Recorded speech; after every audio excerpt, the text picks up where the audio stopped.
अस्सलाम वालेकुम everyone, welcome back to my channel. कैसे हैं आप सब लोग? उम्मीद करती हूँ आप सब लोग ठीक ठाक होंगे। बाज़ार से कई गुना बेहतर ठेले वाली कुल्फ़ी घर पर बनाना अब आपके बाएं हाथ का खेल है।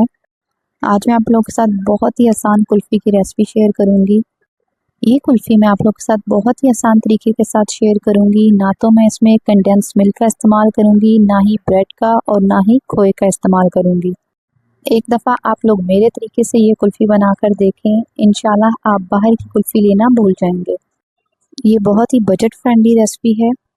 इस रेसिपी के लिए आपको बाहर से कोई चीज़ नहीं लानी पड़ेगी, घर में मौजूद चीज़ों के साथ ही ये रेसिपी बन जाएगी। तो चलें फिर बिना टाइम वेस्ट किए रेसिपी को स्टार्ट करते हैं और देखते हैं ये मज़ेदार सी कुल्फ़ी कैसे बनती है। एकदम बाज़ार से मिलने वाली मलाई कुल्फ़ी के लिए सबसे पहले हमें 2 लीटर दूध चाहिए। इस रेसिपी के लिए फुल फैट मिल्क का इस्तेमाल करेंगे। ये दूध पहले से उबला हुआ है और ठंडा है। इस दूध में से 1 कप दूध निकाल कर अलहदा कर लेंगे, जिसका हम बाद में इस्तेमाल करेंगे। इसके बाद फ्लेम को ऑन कर देंगे और दूध को उबाल लेंगे। जब दूध में एक बॉयल आ जाए तो फ्लेम को स्लो कर देंगे और दूध को मज़ीद 5 से 7 मिनट के लिए पका लेंगे। दूध जितना गाढ़ा होगा कुल्फ़ी इतनी ही मज़ेदार बनेगी। बस दूध को हल्का सा थिक करेंगे, बस 5 से 7 मिनट के लिए पकने के लिए छोड़ देंगे। दूध गाढ़ा होने तक दूसरी साइड पर हम बाकी का काम कर लेते हैं। ठेले वाली मलाई कुल्फ़ी के नेक्स्ट स्टेप के लिए एक पैन लेंगे और उसमें 1 कप चीनी शामिल करेंगे। इस कुल्फ़ी के लिए हमने दूध 1.5 किलो लिया था, उस हिसाब से 1 कप चीनी इसके लिए परफेक्ट रेशो है। अगर आप ज़्यादा या कम खाते हैं तो अपने हिसाब से मीठा सेट कर सकते हैं। फ्लेम को बिल्कुल स्लो रखेंगे और आहिस्ता आहिस्ता ये चीनी पिघलना स्टार्ट हो जाएगी। इसमें ना तो ऑयल डालेंगे और ना ही पानी डालेंगे। बस आपने इस चीज़ का ख्याल रखना है कि फ्लेम बिल्कुल स्लो होनी चाहिए और चम्मच को लगातार चलाते रहेंगे।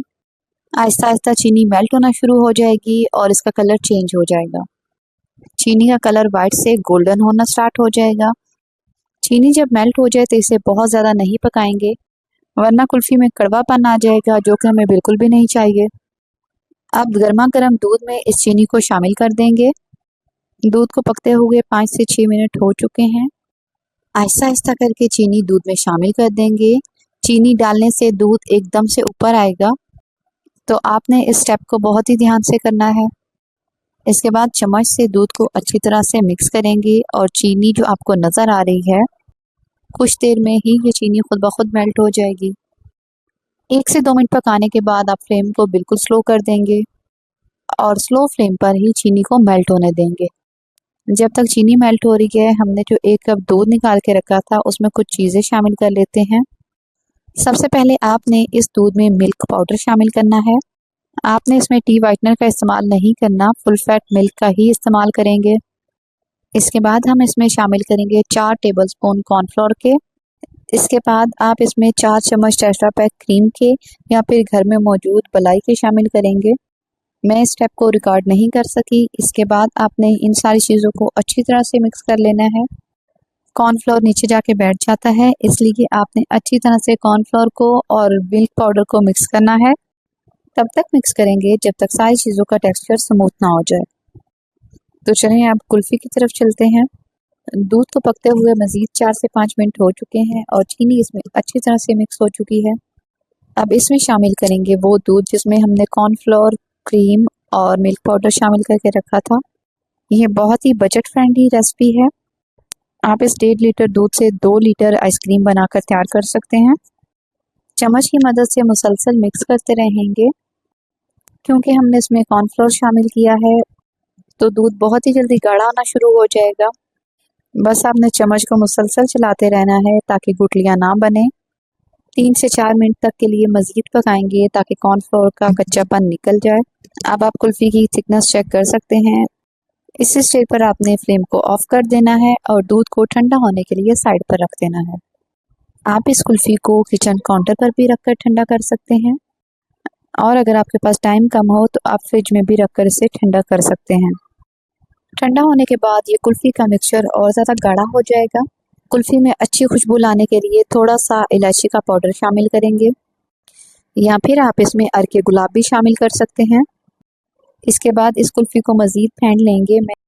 1 से 2 मिनट तक कुल्फ़ी को ब्लेंड कर लेंगे, जिससे कुल्फ़ी बहुत ही ज़्यादा स्मूथ और सिल्की बनेगी।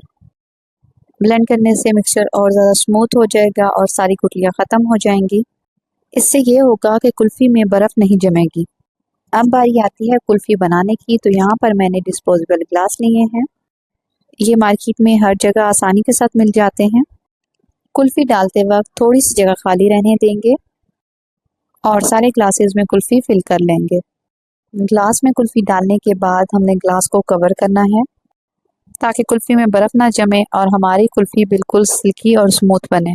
मैंने कुल्फ़ी को क्लिंग रैप से कवर किया है। अगर आपके पास क्लिंग रैप ना हो तो आप फॉइल पेपर से भी कुल्फ़ी को कवर करके रख सकते हैं।